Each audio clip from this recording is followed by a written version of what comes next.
கிறிஸ்துவுக்குள் அன்பான தேவ ஜனங்கள் அனைவருக்கும் ஆண்டவராகிய இயேசு கிறிஸ்துவின் நாமத்தில் வாழ்த்துகிறேன், வரவேற்கிறேன். ஆண்டுடைய அற்புதமான கிருபையினால் கடந்த 8 மாதங்கள் ஆச்சரியமாய் நடத்தினார், போஷித்தார், காப்பாற்றினார், சுகம் கொடுத்தார், உதவி செய்தார், அவர் நாமத்தின் மகிமையை வெளிப்படுத்தினார், பாதுகாப்பு தந்தார். எல்லா விதத்திலும் அவர் கூடவே இருந்து எல்லா சூழ்நிலைகளிலும் அவர் கூட இருந்து நடத்தினார்.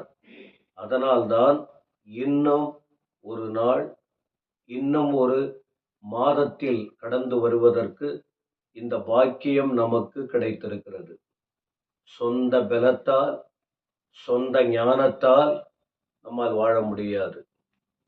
தேவன் மீது நம்பிக்கை வைக்கிற ஒவ்வொருவரும் அப்படித்தான் சொல்ல முடியும். இது நம்மால் இருக்கிற காரியம் இல்லை, தேவனால் கூடாத காரியம் ஒன்றுமில்லை என்றெல்லாம் வேத வசனத்தில் பார்க்கிறோம். எனவே 8 மாதங்களை காத்த தேவன் இந்த 9வது மாதத்தின் இந்த முதல் நாள், செப்டம்பர் மாதம் 1 தேதி இந்த காலையில் ஒரே ஒரு வசனத்தை வைத்து உங்களுக்கு ஒரு சில வார்த்தை அதை உங்களுக்கு நான் குறிப்பிட விரும்புகிறேன். இன்று ஞாயிற்றுக்கிழமை 4 ஆராதனை ஆலயத்தில் இருக்கிறது. முதல் ஆராதனை 6:30 மணிக்கும், 2வது ஆராதனை 1 மணி நேரம் 9:30க்கு கன்னட ஆராதனை, அதன் பிறகு 10:45க்கு ஒரு ஆராதனையும், இன்று மாலை 6:30 மணிக்கு ஆங்கிலம், தமிழ், இப்படி ஒரு சிறிய ஆலயம்தான். கர்த்தர் கிருபையாய் சில ஆத்துமாக்களை கொடுத்திருக்கிறார். இப்படி நாம் நடத்தி வருகிறோம். கர்த்தருடைய நாமத்திற்கு ஸ்தோத்திரம். இதையெல்லாம் நினைத்து பார்க்கும்போது ஒன்றும் நம்மிடத்தில் நன்மை இல்லை, ஒரு காரணமும் சொல்ல முடியாது. கர்த்தர் நல்லவர். ஆண்டவர் கூட இருந்தால் தாமதமானாலும் அவர் நடத்துகிற நடத்துதல் வித்தியாசமாய் மேன்மையாய் இருக்கும் என்பதில் சந்தேகமில்லை. இந்த நாளிலும் நான் தேவ சமூகத்தில் 1ஆம் தேதிக்காக, இந்த 9வது மாதத்துக்காக எனக்கு ஒரு வார்த்தையை கொடுங்க ஆண்டவரே, ஒரு வார்த்தையை உணர்த்துங்க அப்படின்னு நான் ஜெப நிலையோடு அந்த உணர்வோடு இருந்தபோது, நான் ஒரு ஜோசியம் போல வசனத்தை எடுக்கவில்லை. என் உள்ளத்தில் உணர்த்தப்பட்டது, நினைவுபடுத்தின வசனத்தை தான் உங்களுக்கு வாக்குத்தத்தமாக அல்ல, ஆலோசனையாக கூறுகிறேன். வாக்குத்தத்தம் எல்லா நாளும் கர்த்தர் நம்மோடு இருப்பதே வாக்குத்தத்தம். மாதத்திற்கு ஒரு முறை, வருஷத்துக்கு ஒரு முறை, நாளுக்கு ஒரு முறை, அப்படி நான் வாக்குத்தத்தத்தை சொல்லுகிற பழக்கம் எனக்கு இல்லை. ஆனால் வேதத்தில் வாக்குத்தத்த வார்த்தைகள் இருக்கிறது. ஆண்டவருக்காக வாழ்கிறவர்கள், ஆண்டவரோடு வாழ்கிறவர்கள் அனுதினமும் வேத வசனத்தை படித்து அதை வாக்குத்தத்தமாய் எடுத்துக்கொண்டு அறிக்கையிட்டு அவருக்காக உரிமை பாராட்டி வாழ முடியும், ஆசீர்வதிக்கப்பட முடியும், சமாதானமாய் இருக்க முடியும். அப்படி தேவன் உணர்த்தின வார்த்தை என்ன என்று பார்க்கும்போது, நியாயாதிபதிகளின் புஸ்தகம் 6ஆம் அதிகாரம் அதனுடைய 14ஆம் வசனம். அப்பொழுது கர்த்தர் அவனை நோக்கி பார்த்து, உனக்கு இருக்கிற இந்த பலத்தோடே போ, நீ இஸ்ரவேலை மீதியானியரின் கைக்கு நீங்களாக்கி ரட்சிப்பாய், உன்னை அனுப்புகிறவர் நான் அல்லவா. இந்த வார்த்தையின் உள்ளத்தில் நேற்றைய தினத்தில் தேவ சமூகத்தில் அப்படி குப்புற விழுந்து ஜெபம் பண்ணிட்டு அபிஷேகத்தில் ஆவியில நிறைந்திருக்கும் போது இந்த வார்த்தை என் உள்ளத்துல வந்து கொண்டே இருந்தது. அது அப்படியெல்லாம் நடக்குமா அப்படின்னு யோசித்தீங்கன்னா, நீங்க அந்த அனுபவத்துல இருந்து பாருங்கள், இது எந்த அளவுக்கு உண்மை என்று உங்களுக்கு தெரியும். சரி, அப்பொழுது கர்த்தர், எப்பொழுது? கர்த்தர் அப்படிங்கிற வார்த்தை முதல்ல வருது பாருங்க. ஆண்டவர், கர்த்தர், தேவன், கடவுள், இறைவன், காட், லார்ட் இப்படியெல்லாம் சொல்லுவோம். அப்பொழுது கர்த்தர். எப்பொழுது அப்படின்னு சொன்னால், இஸ்ரவேல் ஜனங்கள் ஆண்டுடைய பிள்ளைகள். அவர்கள் கர்த்தருடைய வார்த்தையை அப்பப்ப விட்டுடுறாங்க.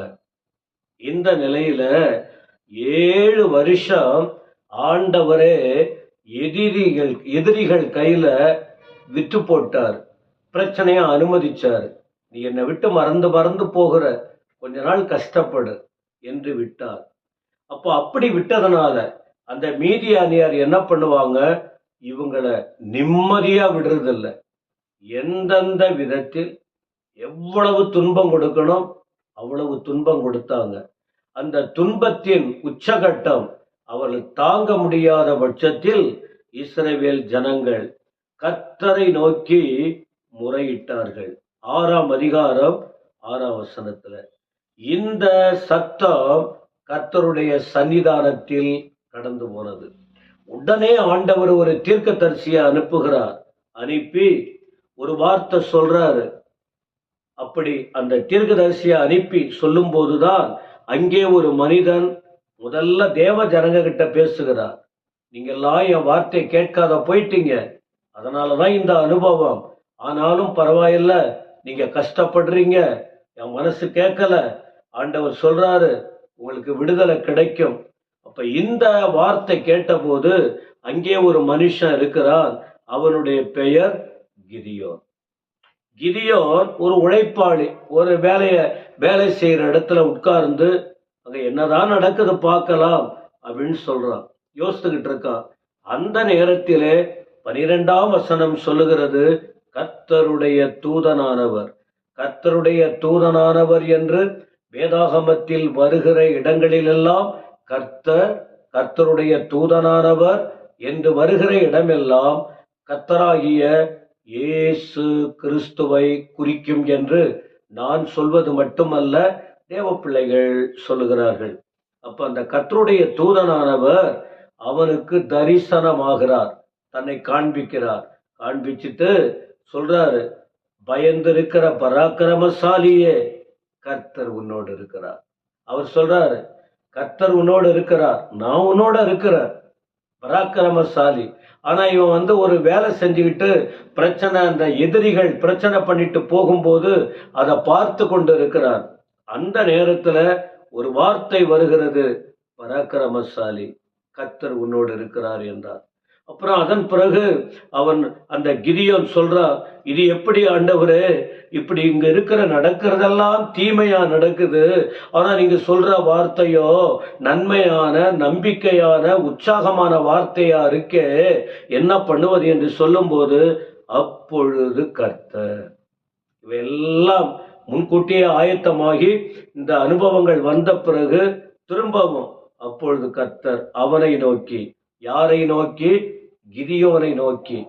தேவன் மனிதனாகிய கிதியோனை நோக்கி சொல்றாரு, உனக்கு இருக்கிற இந்த பலத்தோடு போ, உன்னை நான் தெரிந்திருக்கிறேன், நீ யாருன்னு எனக்கு தெரியும், உன் பலன், உன் பலவீனம் எனக்கு தெரியும், நீ அதை பற்றி கவலைப்படாத, நான் உன்னோடு கூட இருக்கிறேன், உனக்கு இருக்கிற பலத்தோடு போ, நீதான் என் ஜனங்களை எதிரிகள் கையிலிருந்து மீட்டு ரட்சிக்க வேண்டும், நீங்களாக்கி ரட்சிக்க வேண்டும் என்று ஆண்டவருடைய வாக்கு சொல்லுகிறது, பொறுப்பு கொடுக்கிறார் கிதியோனுக்கு.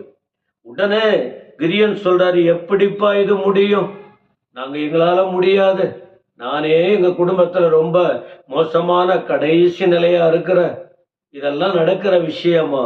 மீண்டும் ஆண்டவர் சொல்லுகிறார், அதற்கு கர்த்தர், நான் உன்னோடு இருப்பேன். உன்னால முடியாது, உன் பலத்தால் முடியாது, உன் ஞானத்தால் முடியாது, உன் திறமையால் முடியாது, உன்னால் ஒன்று முடியாது, நான் உன்னோட பேசுகிறேன், நான் உன்னோடு இருக்கிறேன். அப்பொழுது ஒரு மனிதனை முறியடிப்பது போல நீ மீதியானியரை முறியடிப்பாய் என்றார். அப்புறம் அதன் பிறகு திரும்ப சம்பாஷணை நடக்கிறது. கிதியோன் ஆண்டவரோடு பேசுகிறார். கர்த்தருடைய வார்த்தைக்கு கிதியோன் கீழ்ப்படிந்தார். ஆண்டவர் சொன்னபடியே 8ஆம் அதிகாரம் 22ஆம் வசனத்தை நீங்கள் படித்து பார்க்க முடியும்.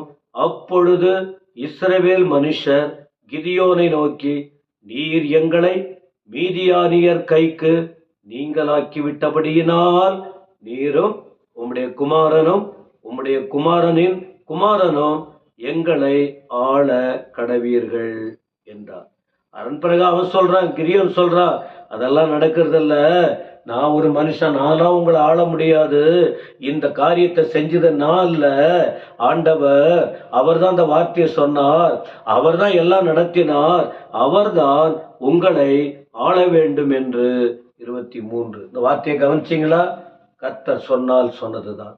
இந்த 9வது மாதத்தில் தேவஜனமே, இந்த வார்த்தையின்படி ஒவ்வொரு மாதமும் சில வார்த்தைகளை கொண்டு ஆலோசனையாய், எச்சரிக்கையாய், உற்சாகமாய், வாக்காக நாம் அதை பற்றி பிடித்து கொண்டு அந்த வார்த்தையை வைத்து ஜெபித்து கர்த்தருக்குள் வளரும்படி அவர் கொடுக்கிற ஆசீர்வாதங்களை அனுபவிக்கிறோம்.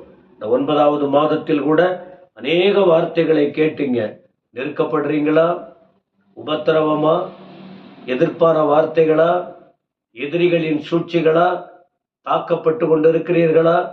எங்களுக்கு விடுதலை செய்ய, எங்களுக்கு உதவி செய்ய யாரும் இல்லை என்று கிதியோன் சம்பவம், தேவ பிள்ளைகளாகிய இஸ்ரவேலர்களின் சம்பவத்தை பார்த்தீங்க.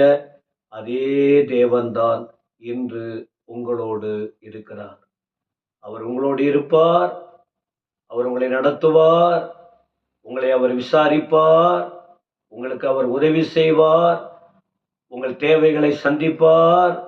எத்தனை எதிர்ப்புகள், எத்தனை சூழ்நிலைகள் உங்களுக்கு பாதகமாக வந்தாலும் எல்லாவற்றையும் மாற்றி சாதகமாய் மாற்றி உங்களை எதிரிகளுக்கு முன்பாக உங்களை உயர்த்துவதற்கு என் ஆண்டவர் வல்லவராய் இருக்கிறார்.